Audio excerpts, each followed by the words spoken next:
why doesn't the UN? Because you're right, the UN does have the power to effectively sanction Israel. It doesn't have to go through the UN Security Council. Why don't they do it? Is it just America's a Goliath? There is something to be said about standing there dictating while not living up to the standard that you're effectively setting. Like when Vance goes to Europe and is like, you guys are full of censorship, you are destroying elections. And then when you get back here, they are chucking people out of the country for the social media posts. Complete It's an issue of power. From my point of view, it's power. It's not about what's fair. It's not about what's right. It's about what do you have the power to effectively do.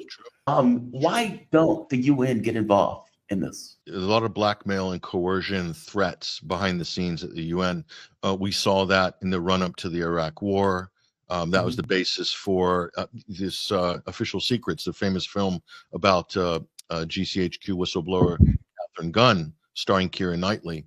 This really shows you what sort of games were going on between the U.S. and Britain, especially coercing, blackmailing, eavesdropping, spying, all sorts of things to capture the key bandwagon diplomats of bandwagon countries. There's a few countries that can bring votes with them. Okay, in Africa, in Europe, in Asia, in South America, Latin America, and so forth. So if you can capture and secure the loyalty of the bandwagon countries, the influencers within the international continental makeup, then you can more or less prevent certain things from getting tabled, things from getting heard. Now, if it's put up to vote, all bets are off at that point. And if you look at the recognition of the Palestinian state in UN General Assembly voting turnout on that, it's obvious that Israel doesn't have that many friends in the international community. They only have countries that will basically bend to their will of threats, coercion from the United States, because the U.S. can sanction, they can cancel trade deals, they can ruin, they can withhold loans. We saw what Joe Biden did with Ukraine.